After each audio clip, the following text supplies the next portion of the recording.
Viewers, എല്ലാവർക്കും ദിജോസ് വേൾഡിന്റെ പുതിയൊരു വീഡിയോയിലേക്ക് സ്വാഗതം. ഈ ലക്ഷണം കാണുന്ന ആളുകൾ പിന്നീട് അങ്ങോട്ടേക്ക് ഫിസിക്കൽ കോണ്ടാക്ട് നിർത്തിവെക്കണം. അങ്ങനെയുള്ള ശരീരത്തിൽ കാണുന്ന ലക്ഷണത്തിനെ പറ്റിയിട്ടാണ് ഇന്നത്തെ വീഡിയോയിൽ സംസാരിക്കുന്നത് കേട്ടോ. ഇങ്ങനെ നിർത്തിവെക്കാനായിട്ട് പറയുന്നതിന് കാരണം ഈ ലക്ഷണങ്ങളെല്ലാം നിങ്ങളുടെ ശരീരത്തിൽ ഓവുലേഷൻ കഴിഞ്ഞതിന്റെയാണ്. ഓവുലേഷൻ എന്ന് പറയുന്നത് നമ്മുടെ ഏതെങ്കിലും ഒരു അണ്ഡാശയത്തിൽ നിന്ന് മൂപ്പെത്തിയിട്ടുള്ള അണ്ഡം പുറത്തേക്ക് വരുന്ന ദിവസമാണ്. ഒരു മാസത്തിൽ ലെഫ്റ്റ് സൈഡിൽ നിന്നാണെങ്കിൽ അടുത്ത മാസത്തിൽ റൈറ്റ് സൈഡിൽ നിന്നായിരിക്കും നമുക്ക് അണ്ഡം പുറത്തേക്ക് വരുന്നത്. ഓവുലേഷൻ നടക്കുന്ന സമയങ്ങളിൽ അതുപോലെ തന്നെ ഫെർട്ടൈൽ ടൈം പീരീഡിലൊക്കെയാണ് ഒരു സ്ത്രീ ഏറ്റവും കൂടുതൽ പ്രഗ്നന്റ് ആകാനായിട്ട് സാധ്യതയുള്ളത്. ഫെർട്ടൈൽ ടൈം പീരീഡ് എന്ന് പറയുന്നത് എപ്പോഴാണോ നിങ്ങൾക്ക് ഓവുലേഷൻ നടക്കുന്നത് അതിനേക്കാൾ ഒരു 3-4 ദിവസം മുൻപ് അത് സ്റ്റാർട്ട് ചെയ്യും. കാരണം എന്താണെന്ന് വെച്ച് കഴിഞ്ഞാൽ ഈ സമയങ്ങളിൽ ഫിസിക്കൽ കോണ്ടാക്ട് ചെയ്ത് കഴിഞ്ഞ് കഴിഞ്ഞാൽ ഹെൽത്തി ആയിട്ടുള്ള ഒരു പുരുഷന്റെ സ്പേം സ്ത്രീ ശരീരത്തിൽ മാക്സിമം 5 ദിവസം വരെയെങ്കിലും നിലനിൽക്കും. അതുകൊണ്ട് തന്നെ ഈ സമയങ്ങളിൽ ഫിസിക്കൽ കോണ്ടാക്ട് സ്റ്റാർട്ട് ചെയ്യുകയാണെങ്കിൽ 5 ദിവസത്തിനുള്ളിൽ എപ്പോഴെങ്കിലും അണ്ഡം വരികയാണെങ്കിൽ എളുപ്പത്തിൽ പ്രഗ്നന്റ് ആകാനായിട്ട് സാധിക്കും. അതുപോലെ തന്നെ ഈ ഫെർട്ടൈൽ ടൈം പീരീഡിൽ നമ്മൾ കൃത്യം ഒരു ദിവസം നിശ്ചയിക്കുന്നുണ്ടെങ്കിൽ കൂടി തന്നെ അതിനേക്കാളും മുൻപും അതിനേക്കാളും ചിലപ്പോൾ ഒരു ദിവസം ശേഷവും നമുക്ക് ഓവുലേഷൻ ഉണ്ടാവാനായിട്ട് ചാൻസ് ഉണ്ട്. അപ്പോൾ എപ്പോൾ വേണമെങ്കിലും ആ സമയത്ത് ആ ഫെർട്ടൈൽ ടൈം പീരീഡിൽ നിങ്ങൾക്ക് ഓവുലേഷൻ സംഭവിക്കാം.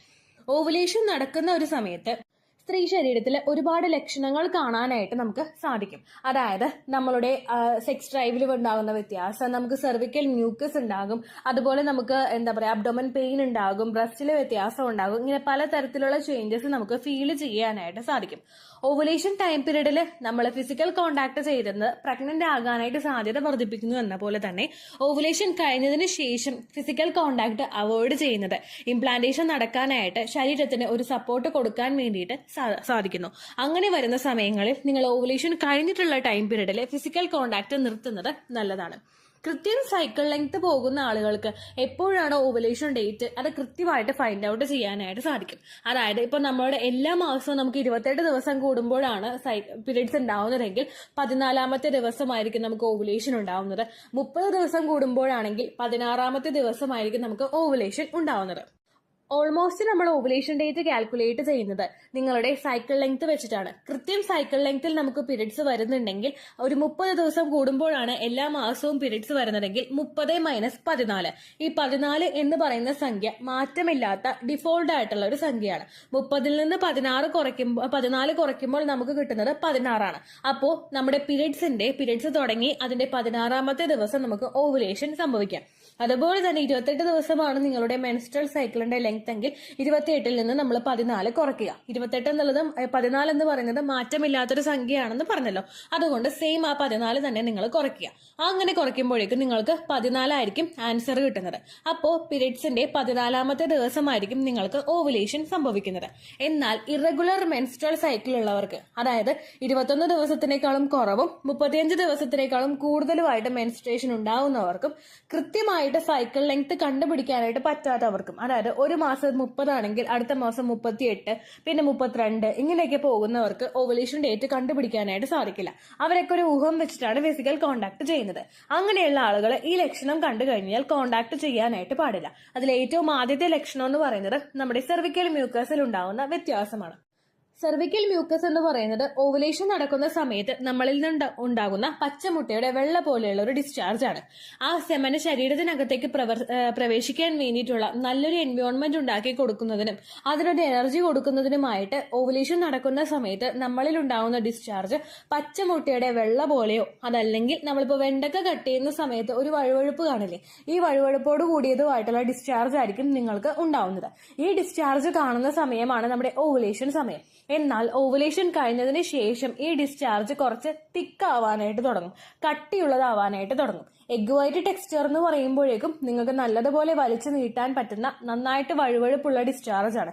എന്നാൽ ഈ ഡിസ്ചാർജ് എന്ന് പറയുന്നത് ഓവുലേഷൻ കഴിഞ്ഞതിന് ശേഷം തിക്കാവുന്നുണ്ടെങ്കിൽ, കട്ടിയുള്ളതായിട്ട് വലിച്ചു നീട്ടാൻ പറ്റാത്തതായിട്ട് കാണുന്നുണ്ടെങ്കിൽ ആ മൊമെന്റിൽ നിങ്ങൾ ഫിസിക്കൽ കോണ്ടാക്ട് സ്റ്റോപ്പ് ചെയ്യുക. രണ്ടാമത്തെ ലക്ഷണം എന്ന് പറയുന്നത് നമുക്ക് കോണ്ടാക്ട് ചെയ്യാനായിട്ടുള്ള ആഗ്രഹത്തിൽ വ്യത്യാസം വരിക. ഓവുലേഷൻ നടക്കുന്ന സമയങ്ങളിൽ നിങ്ങൾക്ക് കോണ്ടാക്ട് ചെയ്യാനായിട്ടുള്ള താല്പര്യം വളരെയധികം കൂടുതലായിരിക്കും. നമ്മുടെ സെർവിക്സിൽ നിന്നുണ്ടാവുന്ന ഡിസ്ചാർജും അതുപോലെ വെറ്റ്നസും ശരീരത്തിൽ ഫീൽ ചെയ്യുന്നതും അതുപോലെ തന്നെ പുരുഷനെ ആകർഷിക്കാൻ വേണ്ടിയിട്ട് ശരീരഭാഗങ്ങളിൽ വ്യത്യാസം വരുന്നതും ഒക്കെ കൊണ്ടാണ് നമുക്ക് ഫിസിക്കൽ കോണ്ടാക്ട് ചെയ്യാനായിട്ടുള്ള താല്പര്യം വർദ്ധിക്കുന്നത്. എന്നാൽ അതിനുശേഷം ഓവുലേഷൻ കഴിഞ്ഞതിന് ശേഷം നിങ്ങൾക്ക് താല്പര്യം കുറഞ്ഞു കാണാറുണ്ട്. അങ്ങനെ കാണുന്ന സമയത്തും നിങ്ങൾ ഒരുപാട് ഇൻട്രസ്റ്റ് ഇല്ലാതെ കോണ്ടാക്ട് ചെയ്യേണ്ട ആവശ്യമില്ല. അവിടെ നിങ്ങൾ കോണ്ടാക്ട് സ്റ്റോപ്പ് ചെയ്യാനായിട്ട് ശ്രദ്ധിക്കുക കേട്ടോ. അടുത്ത വ്യത്യാസം എന്ന് പറയുന്നത് അബ്ഡോമിനൽ പെയിൻ ആണ്. ഈ പെയിൻ നമുക്ക് ഉണ്ടാവുന്നത് നമ്മളുടെ ഏതെങ്കിലും ഒരു അണ്ടാശയത്തിൽ നിന്നാണ് അണ്ടം പുറത്തേക്ക് വരുന്നതെന്ന് പറഞ്ഞല്ലോ. ഈ ഫോളിക്കിൾ പൊട്ടിയിട്ട് അണ്ടം പുറത്തേക്ക് വരുന്ന സമയത്ത് നിങ്ങൾക്ക് ചെറുതായിട്ട് ക്രാമ്പ് ഫീൽ ചെയ്യും. നമ്മുടെ ലെഫ്റ്റ് സൈഡിലോ റൈറ്റ് സൈഡിലോ ഒക്കെ ആയിട്ട് ഒന്ന് കുത്തുന്നത് പോലെയോ അല്ലെങ്കിൽ കൊളുത്തി പിടിക്കുന്നത് പോലെയോ ഉള്ളതോ ആയിട്ടുള്ള ഒരു വേദന നിങ്ങൾക്ക് ഫീൽ ചെയ്യാനായിട്ട് ചാൻസ് ഉണ്ട്. ഒരുപാട് മണിക്കൂറുകളോളം ലാസ്റ്റ് ചെയ്ത് നിൽക്കുന്ന വേദനയല്ല, കുറച്ചു നേരം ഉണ്ടാകുന്ന വേദനയായിരിക്കും അത്. ഒരുപാട് ഹെവി ആയിട്ടുള്ള വേദനയും ആയിരിക്കില്ല, നിങ്ങൾക്ക് സഹിക്കാൻ പറ്റുന്ന തരത്തിലുള്ള നോർമൽ ആയിട്ടുള്ള വേദനയായിരിക്കും. ഈ വേദന വന്നു കഴിഞ്ഞാൽ അതിനർത്ഥം നിങ്ങൾക്ക് ഓവുലേഷൻ ആയി എന്നാണ്. അത് അങ്ങനെ ഒരു ലക്ഷണം കണ്ടു കഴിഞ്ഞാൽ പിന്നീട് അങ്ങോട്ടേക്ക് ഒരു 2 ദിവസം കൂടി കോണ്ടാക്ട് ചെയ്യുക. അതിനുശേഷം കോണ്ടാക്ട് ചെയ്യാതിരിക്കുക. കാരണം അണ്ടം ശരീരത്തിലോട്ട് പുറത്തേക്ക് വന്നു, നമ്മുടെ ആ ഒരു ഫെലോപ്പിയൻ ട്യൂബിനെ അത് ക്യാച്ച് ചെയ്യാനായിട്ട് റെഡി ആയിട്ട് നിൽപ്പുണ്ട്. ഇങ്ങനെയുള്ള സൂചനകളൊക്കെ നമുക്ക് തരുന്ന ഒരു ലക്ഷണമാണ് അബ്ഡോമൻ ക്രാംസ് എന്ന് പറയുന്നത്. അതിനുശേഷം ആ ക്രാംസ് വന്നതിന് ശേഷം നിങ്ങൾ പിന്നെ കോണ്ടാക്ട് സ്റ്റോപ്പ് ചെയ്യുന്നതാണ് നല്ലത്. പിന്നീട് അങ്ങോട്ടേക്ക് ഒരു 2 ദിവസം കൂടി ചെയ്യുന്നത് കൊണ്ട് പ്രശ്നമില്ല. പക്ഷെ അതിനപ്പുറത്തേക്ക് നിങ്ങൾ പിന്നെ ചെയ്യേണ്ട ആവശ്യം ഇല്ല കേട്ടോ.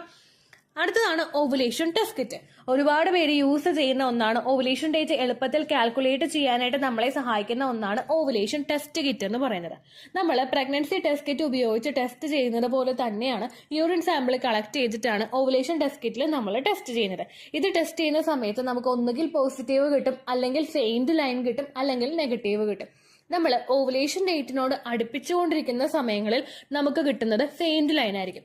അതായത് നിങ്ങളിപ്പോൾ ഒരു 14th ഡേ ആണ് നിങ്ങൾക്ക് ഓവുലേഷൻ വരുന്നതെങ്കിൽ ഒരു 11, 12, 13 ആ ദിവസങ്ങളിലൊക്കെ നിങ്ങൾക്ക് കിട്ടുന്നത് മങ്ങിയ വരയായിരിക്കും. 11ാമത്തെ ദിവസം ഭയങ്കര മങ്ങിയ വര, 12 അത് കുറച്ചും കൂടി കട്ടിയാവും, 13 അത് കുറേയും കൂടി കട്ടിയാവും, ദെൻ 14 ആവുമ്പോൾ നിങ്ങൾക്ക് 2 ലൈനും നല്ല ക്ലിയർ ആയിട്ട് തന്നെ കിട്ടും. അതിനുശേഷമുള്ള സമയങ്ങളിൽ നിങ്ങളുടെ ശരീരത്തിൽ LH ഹോർമോണിന്റെ സർജ് ഉണ്ടാവില്ല. അങ്ങനെ വരുമ്പോഴേക്കും പിന്നീട് അങ്ങോട്ടേക്ക് നിങ്ങൾ ഓവുലേഷൻ ടെസ്റ്റ് കിറ്റ് ടെസ്റ്റ് ചെയ്ത് കഴിഞ്ഞാൽ നിങ്ങൾക്ക് നെഗറ്റീവ് ആയിരിക്കും കിട്ടുന്നത്. കണ്ടിന്യൂസ് ആയിട്ട് പലരും ഓവുലേഷൻ ടെസ്റ്റ് കിറ്റ് യൂസ് ചെയ്യാറുണ്ട്. അങ്ങനെയുള്ള ആളുകൾക്ക് ഈ ഒരു ലക്ഷണം എളുപ്പത്തിൽ ഫൈൻഡ് ഔട്ട് ചെയ്യാനായിട്ട് സാധിക്കും കേട്ടോ. ഓവുലേഷൻ ടെസ്റ്റ് കിറ്റിന്റെ ഒരു സ്ട്രിപ്പ് ഒരു പാക്കറ്റ് മേടിക്കുകയാണെങ്കിൽ അതിൽ 3 or 4 ഒരു കിറ്റ് ഉണ്ടാകും. അതുകൊണ്ട് തന്നെ ചില ആളുകൾ കണ്ടിന്യൂസ് ആയിട്ട് യൂസ് ചെയ്യുന്നുണ്ട്. അങ്ങനെയുള്ള ആളുകൾക്കാണ് ഈ ഒരു വ്യത്യാസം എളുപ്പത്തിൽ തിരിച്ചറിയാനായിട്ട് സാധിക്കുന്നത് കേട്ടോ. അടുത്തൊരു ലക്ഷണം എന്ന് പറയുന്നത് നമ്മുടെ മൂഡ് സ്വിങ്സിലൊക്കെ വ്യത്യാസം വരിക. ഓവുലേഷൻ എടുക്കുന്ന സമയവും പീരിയഡ്സ് എടുക്കുന്ന സമയവും പ്രഗ്നൻസി ആകുന്ന സമയവും ഒരുപാട് ഹോർമോൺ ചേഞ്ചസ് നമുക്ക് ശരീരത്തിൽ ഉണ്ടാവുന്ന സമയമാണ്. ഈ സമയത്ത് എല്ലാ സ്ത്രീകളും ഒരു മൂഡ് സ്വിങ്സിന്റെ റോളർ കോസ്റ്ററിൽ കയറിയിരിക്കുകയായിരിക്കും. ഉയർച്ച താഴ്ചകളൊക്കെ എല്ലാവർക്കും ആ ഒരു സമയത്ത് ഉണ്ടാകും. ചില ആളുകൾക്ക് ഭയങ്കര ദേഷ്യമായിരിക്കും, ചില ആളുകൾക്ക് ഭയങ്കര സങ്കടമായിരിക്കും, ചിലർ എന്തെന്നില്ലാതെ കരഞ്ഞുകൊണ്ടിരിക്കും. ഈ വ്യത്യാസങ്ങളൊക്കെ പലർക്കും ഉണ്ടാകും. എന്നാൽ ഓവുലേഷൻ കഴിഞ്ഞതിന് ശേഷം അതുകൊണ്ടാണ് നിങ്ങൾക്ക് മൂഡ് സ്വിങ്സ് ഉണ്ടായതെങ്കിൽ ഈ ലക്ഷണങ്ങളൊക്കെ നിൽക്കാറുണ്ട്. നമുക്ക് പിന്നീട് അങ്ങോട്ടേക്ക് ഈ ഇത്തരത്തിലുള്ള ബുദ്ധിമുട്ടുകളൊന്നും തന്നെ ഉണ്ടാവില്ല കേട്ടോ. അപ്പോൾ ഇതും നമ്മുടെ ഓവുലേഷൻ കഴിഞ്ഞതിന്റെ ഒരു ലക്ഷണമാണ്. ഇനി എല്ലാവർക്കും ഉണ്ടാകുന്ന സംശയമാണ്, എന്തുകൊണ്ട് ഓവുലേഷൻ കഴിഞ്ഞിട്ട് ഫിസിക്കൽ കോണ്ടാക്ട് ചെയ്യാനായിട്ട് പാടില്ല? ഓവുലേഷൻ കഴിഞ്ഞിട്ടുള്ള സമയം നമ്മൾ ശരീരത്തിന് കുറച്ചൊന്ന് റെസ്റ്റ് കൊടുക്കേണ്ട സമയമാണ്. ചില ആളുകൾക്ക് അവരുടെ ശരീരപ്രകൃതി അനുസരിച്ചിട്ട് അവർക്ക് ചിലപ്പോൾ കോൺട്രാക്ഷൻസ് ഉണ്ടാവാനായിട്ട് ചാൻസ് ഉണ്ട്, ചിലർക്ക് ഷോർട്ട് സർവിക്സ് ഉണ്ടാവാനായിട്ട് ചാൻസ് ഉണ്ട്. അങ്ങനെയുള്ള ആളുകളൊക്കെ പ്രഗ്നന്റ് ആകുന്ന സമയത്ത് ചിലപ്പോൾ നമുക്കത് മിസ്കാരേജ് ആയി പോകാനായിട്ട് സാധ്യത കൂടുതലായിരിക്കും. അതുപോലെ തന്നെ പ്രീവിയസ് മിസ്കാരേജ് ഹിസ്റ്ററീസ് ഉള്ളവർക്കും ഈ ഒരു സമയത്ത് ഫിസിക്കൽ കോണ്ടാക്ട് ചെയ്യുന്നത് അവോയ്ഡ് ചെയ്യുന്നത് നല്ലതാണ്.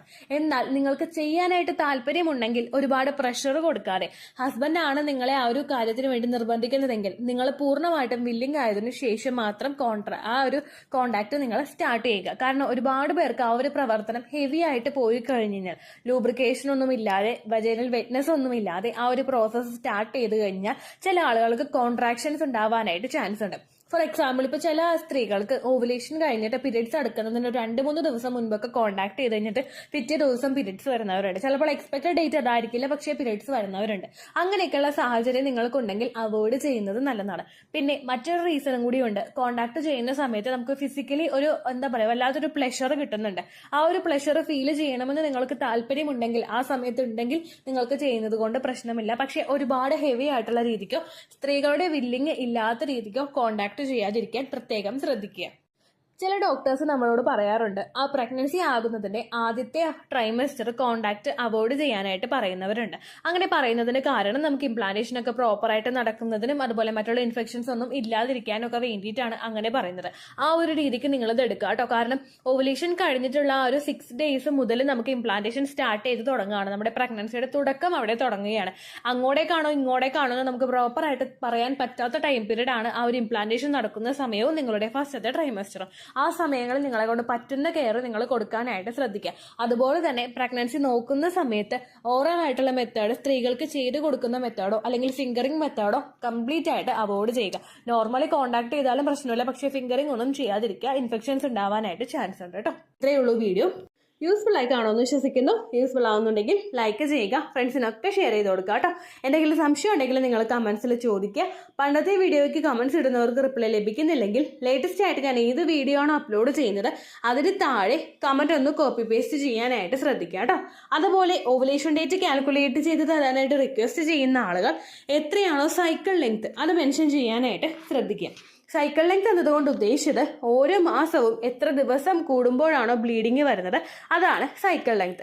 കഴിഞ്ഞ മാസം ഒരു 8-ാം തീയതിയാണ് ബ്ലീഡിങ് ആയതെങ്കിൽ ഈ മാസം 6-ാം തീയതിയാണ് ബ്ലീഡിങ് ആയതെങ്കിൽ കഴിഞ്ഞ മാസം 8-ാം തീയതി മുതൽ ഈ മാസം 6-ാം തീയതി വരെ എത്ര ദിവസമുണ്ടോ അത് കാലണ്ടറിൽ എണ്ണി തിട്ടപ്പെടുന്നതാണ് നിങ്ങളുടെ സൈക്കിൾ ലെങ്ത്. സൈക്കിൾ ലെങ്ത് നമ്മൾ കൃത്യമായിട്ട് കാൽക്കുലേറ്റ് ചെയ്യുകയാണെങ്കിൽ ഓവുലേഷൻ ഡേറ്റ് എളുപ്പത്തിൽ കണ്ടുപിടിക്കാൻ വേണ്ടിയിട്ട് ഒരുപാട് ആപ്ലിക്കേഷൻസും ഒരുപാട് ഓൺലൈൻ ആയിട്ടുള്ള വെബ്സൈറ്റുകളും ഇന്ന് നമുക്ക് അവൈലബിൾ ആണ്. പ്ലേ സ്റ്റോറിൽ പോയിട്ട് ഓൺലൈൻ ഓവുലേഷൻ ട്രാക്കർ എന്ന് ടൈപ്പ് ചെയ്ത് കഴിഞ്ഞാൽ നിങ്ങൾക്ക് അതുമായിട്ട് ബന്ധപ്പെട്ടിട്ടുള്ള ആപ്ലിക്കേഷൻസ് കിട്ടും. അത് പറ്റുന്നില്ല എങ്കിൽ ഗൂഗിളിൽ പോയിട്ട് ഓൺലൈൻ ഓവുലേഷൻ കാൽക്കുലേറ്റർ എന്ന് ടൈപ്പ് ചെയ്ത് കഴിഞ്ഞാൽ അതുമായിട്ട് ബന്ധപ്പെട്ടിട്ടുള്ള വെബ്സൈറ്റുകൾ നിങ്ങൾക്ക് കിട്ടും. അതിൽ നിങ്ങളുടെ ലാസ്റ്റ് മന്തിലെ മെൻസ്ട്രേഷൻ്റെ ഡേറ്റും ഒപ്പം ഞാൻ ഈ പറഞ്ഞ രീതിക്ക് നിങ്ങൾ കാൽക്കുലേറ്റ് ചെയ്യുന്ന സൈക്കിൾ ലെങ്ത്തും എൻ്റർ ചെയ്ത് കൊടുക്കുകയാണെങ്കിൽ നിങ്ങൾക്ക് കൃത്യമായിട്ട് ഓവുലേഷൻ ഡേറ്റ് കണ്ടുപിടിക്കാനായിട്ട് സാധിക്കും. ഫെർട്ടൈൽ ടൈം പീരീഡും നിങ്ങൾക്ക് കിട്ടും. അതായത് എത്ര ദിവസം മുതൽ കോണ്ടാക്ട് ചെയ്ത് തുടങ്ങിക്കഴിഞ്ഞാൽ നിങ്ങൾ പ്രഗ്നൻ്റ് ആകും എന്നുള്ളൊരു ഡേറ്റും നിങ്ങൾക്ക് പ്രോപ്പറായിട്ട് കിട്ടും കേട്ടോ. ഇത് കാൽക്കുലേറ്റ് ചെയ്യുന്ന സമയത്ത് സൈക്കിൾ ലെങ്ത് കാൽക്കുലേറ്റ് ചെയ്യുന്ന സമയത്ത് നിങ്ങളുടെ ആ ഒരു കലണ്ടറിൽ നോക്കി തന്നെ നിങ്ങൾ കാൽക്കുലേറ്റ് ചെയ്യുക. പല മാസങ്ങളിലും 30-31 ദിവസമുണ്ട്, അതുകൊണ്ടാണ് അങ്ങനെ പറഞ്ഞത്. ഒപ്പം നിങ്ങൾക്ക് ബ്ലീഡിങ് തുടങ്ങിയ ദിവസത്തിന് വേണം നിങ്ങൾ ഡേ 1 ആയിട്ട് എടുക്കാൻ വേണ്ടിയിട്ട്. സ്പോട്ടിങ് തുടങ്ങിയ ദിവസത്തിനെ, അതായത് ചെറുതായിട്ട് ഡിസ്ചാർജ് പോയി തുടങ്ങിയ ദിവസത്തിനെ നിങ്ങൾ കൺസിഡർ ചെയ്യേണ്ട ആവശ്യം ഇല്ല കേട്ടോ. അപ്പോൾ ഇത്രയേ ഉള്ളൂ വീഡിയോ. അടുത്തൊരു വീഡിയോ ആയിട്ട് നമുക്ക് വീണ്ടും കാണാം. ബൈ.